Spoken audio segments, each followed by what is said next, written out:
27 जुलाई शनिवार का वो दिन जब करोल बाग के राउस आईएएस कोचिंग सेंटर में एक हादसा हुआ जिसने पूरे देश का दिल दहला दिया।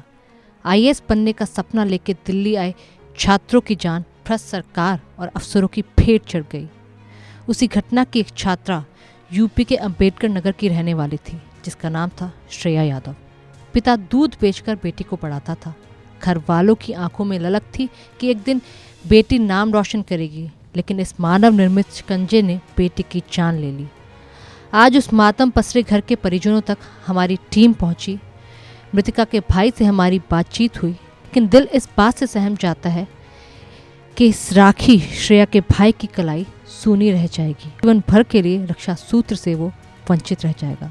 अभिषेक की आंखों में बहन श्रेया को खो देने का दुख साफ दिखाई देता है, और ये ऐसा दुख है जो कभी भुलाए नहीं भूलेगा। जहाँ एक परिवार ने अपनी परी को आईएएस बनाने का सपना देखा था, लेकिन वहीं उसके सपनों को समय से पहले परिवार को कांधा देना पड़ा। लेकिन कोचिंग सेंटर की लापरवाही का खामियाजा भुगतने वाला ये परिवार आगे आने वाले लाखों युवाओं और परिवारों के लिए एक सीख भी दे गया है। 5 दिन बीत जाने के बाद भी कोचिंग सेंटर वालों ने परिजनों को आज तक एक कॉल तक नहीं किया। ऐसे ही कई सवाल हैं जिनका खुलासा अभिषेक इंडिया न्यूज़ संग बातचीत में कर रहे हैं। अभिषेक ने बताया कि कैसे जुलाई महीने में कम से कम 10 मरतबा ऐसी परिस्थिति बनी कि इंस्टीट्यूट की बेसमेंट में पानी भर जाता था, लेकिन बावजूद उसके कोचिंग सेंटर के मैनेजमेंट के कानों पर तब जू तक नहीं रेंगी जब तक काल बने इस इंस्टीट्यूट ने 3 परिवारों के घर नहीं उजाड़ दिए। सवाल ये भी है कि आखिर देश के इतने बड़े कोचिंग इंस्टीट्यूट होने का दावा करने वाले राव अकेडमी में बुनियादी सुविधाएं क्यों नहीं थी? क्यों लाखों की फीस देने के नाम पर आईएएस आईपीएस बनवाने वाले ये इंस्टीट्यूट इतनी बड़ी लापरवाही कर सकते हैं? क्या ऐसे कोचिंग सेंटर का काम महज परिवारों से तगड़ी फीस वसूल करने का है? इन संस्थानों के परिवारों और छात्रों के प्रति कोई जिम्मेदारी नहीं बनती? सवाल एक नहीं अनेक है, जिन सवालों के जवाब शायद किसी के पास नहीं। और अगर इस मर्तबा भी ये जवाब अधूरे रह गए तो फिर कई श्रेयाओं की जिंदगी की बलि इसी तरह चढ़ती रहेगी। नमस्कार, मैं हूं पीयूष तिवारी और आप देख रहे हैं India news digital. Rao IAS इस वक्त बहुत सुर्खियों में है, और क्यों ना हो, क्योंकि 3 बच्चों की जान ली है। उसी में से एक अंबेडकर नगर की रहने वाली श्रेया यादव है, और आज हम श्रेया यादव के परिवारजनों से बात करने के लिए जुड़े हैं। अभिषेक यादव उनके भाई हैं, और बचपन में भाई का जो संबंध होता है एक बहन के साथ, वो कहते हैं कि प्यार और स्नेह का अटूट रिश्ता, और दुर्भाग्य से वो अब नहीं रहा है। खैर, अभिषेक हम वापस तो नहीं ला सकते, लेकिन उस दिव्यांगत आत्मा को शांति दें। और हम बात करेंगे अभिषेक की, कैसी थी वो पढ़ने लिखने में? पढ़ने लिखने में बहुत अच्छी थी जी। हम तो साथ साथ ही पढ़ाई किए हैं। तो शुरुआत की पढ़ाई उसकी कहाँ से थी? शुरुआत की पढ़ाई पहले हम लोगों ने सरकार से साथ साथ पढ़ा। उसके बाद जो है हाई स्कूल इंटर कॉलेज से किया। उसके बाद इंटरमीडिएट जो है श्रीपत नारायण स्मारक महाविद्यालय इंटर कॉलेज अमिया बाबरपुर से किया। उसके बाद उन्होंने वहाँ से ग्रेजुएशन में हमने का नाम लिखवा दिया बीएससी इन एग्रीकल्चर में। वहाँ से उन्होंने अपनी स्नातक की पढ़ाई। उसके बाद ऐसे ही उनकी स्नातक की पढ़ाई कंप्लीट हुई, डिग्री वगैरह फाइनल हो गए, तो हमने बोला ये अब थोड़ा बीपीएससी की तैयारी कर लो, कुछ समय देख लो, 2-3 साल अगर क्लियर हो पाए ठीक है, जॉब तो करना ही है। जैसे अभिषेक, बात ये थी जब आपने यूपीएससी में एडमिशन कराने के लिए आए, तो वहां पे मतलब क्या फैकल्टी आपने देखा? कि जैसे होता है कि अच्छे टीचर की गाइडेंस होनी चाहिए, बच्चा अगर पढ़ रहा है तो रहने की व्यवस्था, पीजी, हॉस्टल जो भी है, और दूसरी सबसे बड़ी चीज ये है कि लाइब्रेरी, पढ़ने का जो स्थान है। क्योंकि देखो, पीजी में जो शेयरिंग पीजी होती है, मैं जहां तक जानता हूं वहां पे एक से ज्यादा लोग रहते हैं, और सिंगल पीजी का तो जो किराया वो बहुत महंगा है। और ऐसा ये भी है कि आपके जो पिताजी हैं वो काफी स्ट्रगलिंग लाइफ चल रही है उनकी, क्योंकि दूध बेच रहे हैं, और ऐसा हादसा हो जाना वो बहुत ही दुर्भाग्यपूर्ण है। तो क्या आपने वहां पे चेक किया था कि किस तरीके से वो हो रहा है पढ़ाई मैं माफी चाहता हूँ, सिक्योरिटी क्या इसके है? लिए इसके लिए मैं माफी चाहता हूँ, क्योंकि वो जिस टाइम शिफ्ट हो रही थी तो उस टाइम मेरा एग्जाम चल, अच्छा। तो मैं नहीं आ पाया। हमारे चाचा जी हैं जिनके मार्गदर्शन में हम लोग सारी शिक्षा ग्रहण करते थे।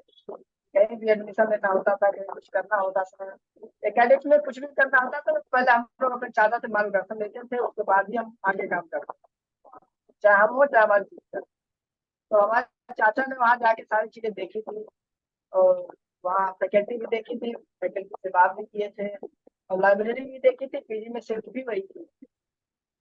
अच्छा, कितने दिन पहले बहन से मुलाकात हुई थी? घर कब गई थी लास्ट टाइम? अभी थोड़े थोड़े दिन पहले ही हमारे दादाजी का देहांत हो गया था, तो उसी में हमारी बहन घर आई थी, तो सारे लोग सारी सब्जी एक साथ मिले थे। अभी 7 जून को ही, ज्यादा टाइम नहीं हुआ है। तो मतलब जैसे होता है ना कि अगर इंसान के ऊपर कोई विपत आती है तो उसका व्यवहार थोड़ा बदलने लगता है, होता है ना, पहले से ही पता चल जाता है। तो क्या कुछ ऐसा अलग लगा था? जैसे कि जैसे होने का होता है तो कि मैं पहले भी उसी आपकी बहन के आपसे मिली और हाँ, नहीं, बदलाव वगैरह। उसी के मैंने पहले वाली रात में, मैंने फ्राइडे को उसको रात को लगभग 1:30 बजे कॉल, यही कहने के लिए कि देख बहन, तेरे पीछे जो लाइब्रेरी है उसमें बार बार पानी भर जाता है, तो दूसरी लाइब्रेरी देख ले, भले ही उसमें पैसा ज्यादा लगेगा, क्या लगेगा उसको देख लेंगे, क्योंकि ये इंस्टीट्यूट की लाइब्रेरी थी, इसका कोई चार्ज नहीं था, उसी में आता है सब फीस के साथ रहता है। अच्छा, तो मैं मतलब इसलिए इसके इसके पहले भी लाइब्रेरी में पानी भर रहा था? इसके पहले वाले दिन फ्राइडे को भी पानी भरा था, तो उस दिन छुट्टी हो गई थी। अच्छा, फ्राइडे को मैं पानी भरा, उस दिन छुट्टी हो गई, फिर वापस सैटरडे को पानी भरा। फिर जब ये सैटरडे को शाम को भरा, तो सैटरडे को शाम को भरा, तो उस दिन घंटा ही मतलब फ्राइडे को पानी भरा, उसके बाद भी इन्होंने सैटरडे को कुछ वो इस लाइब्रेरी महीने में खोली? लगभग लगभग जुलाई महीने में उसमें 10 बार पानी भर चुका। तो वो बताती थी जिस दिन पानी भर जाता है उस दिन पैसे ज्यादा था, छुट्टी हो जाती।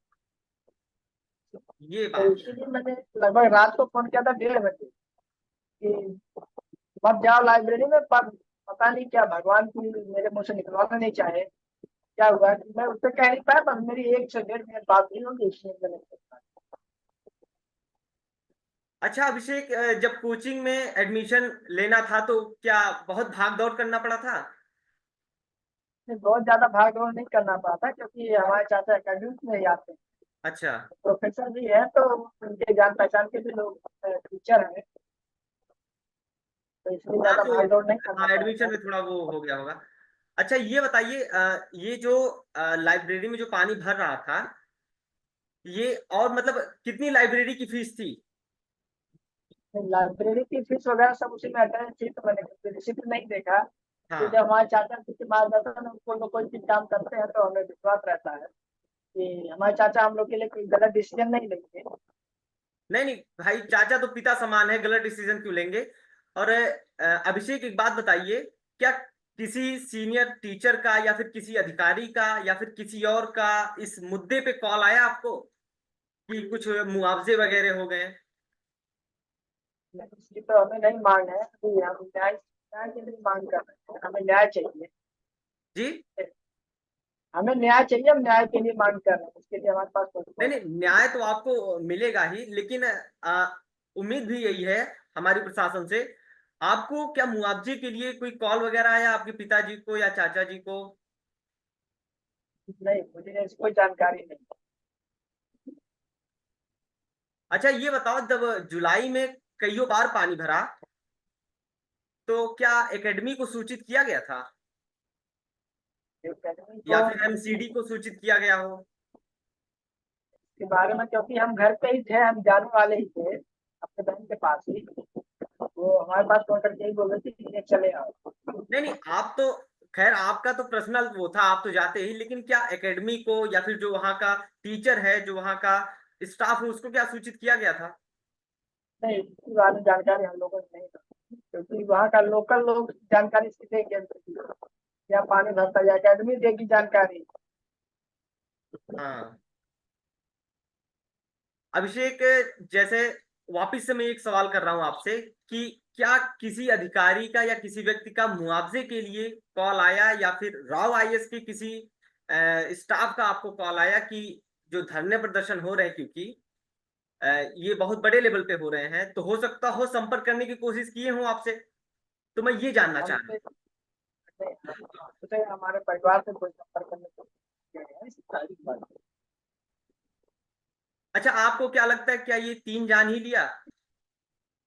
इसमें मुझे लगता है 32 से 35 बच्चे हैं जो कि डाटा छुपाया जा रहा है। जब वो बारिश होती है, बारिश के बाद से रोड के ऊपर से पानी बहता है, हाँ और पानी बहता है तो धीरे धीरे लाइब्रेरी में पानी जाती है, तो किसी ने जाके एमसीबी गिरा देता है। हाँ। एमसीबी गिराने के बाद तो लाइट कट जाती है, तो कुछ बच्चे जो निकलना चाहे होंगे तो बायोमेट्रिक काम नहीं किया है। बायोमेट्रिक जब काम नहीं किया तो शीशा तोड़ा गया है। वो चाहे गाड़ी लाके तोड़ा गया, चाहे किसी प्रकार से तोड़ा गया, वो शीशा तोड़ा गया।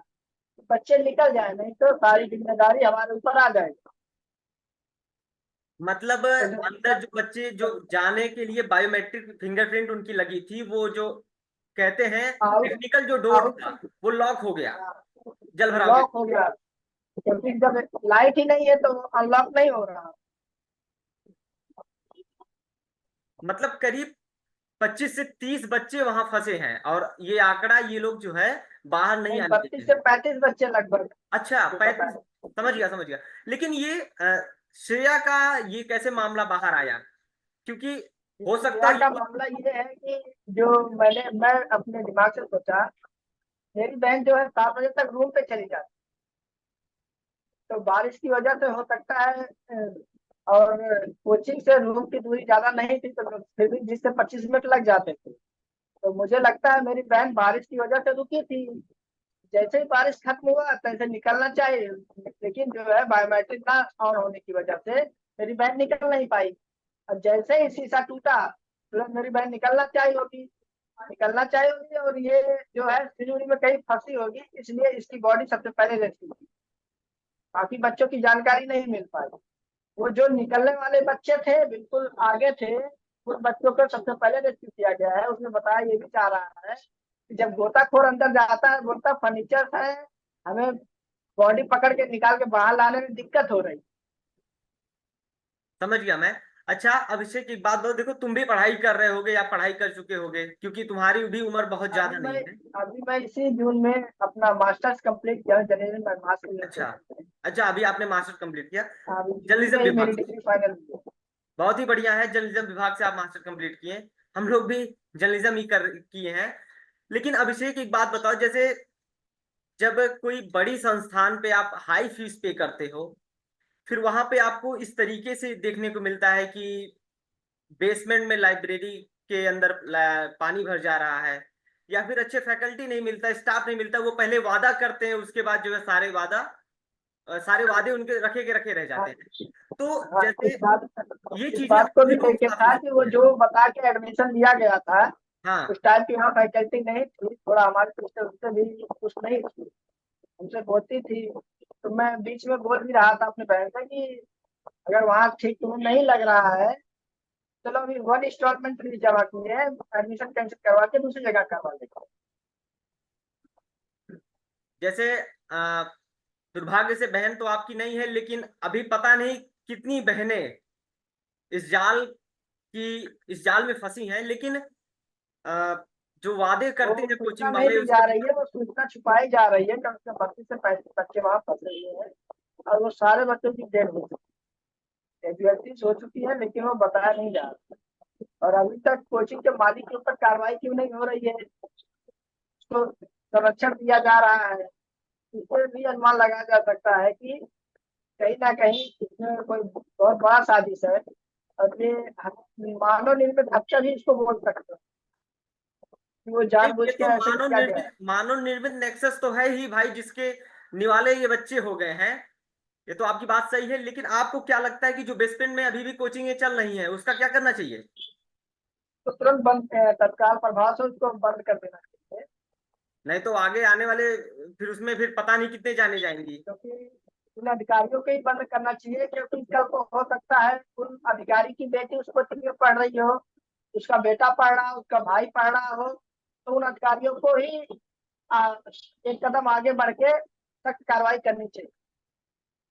बहन के लिए आप क्या कहना चाहेंगे सरकार से? क्या मतलब उम्मीद है कि अब तो वापिस तो हम नहीं लोग कर बैंक के सकती लिए यही सरकार। कहना चाहेंगे, हमारे बैंक को न्याय मिले। हम लोग न्याय के लिए लड़ेंगे, चाहे वो लास्ट तक लड़ना पड़े, जहां तक भी जाना पड़ेगा, तो अपने बैंक के लिए लड़ाई करेंगे। बिल्कुल अभिषेक, भगवान आपके साथ हैं, हम लोग भी आपके साथ हैं। और बहुत बहुत धन्यवाद, आप हमको समय दिए। धन्यवाद।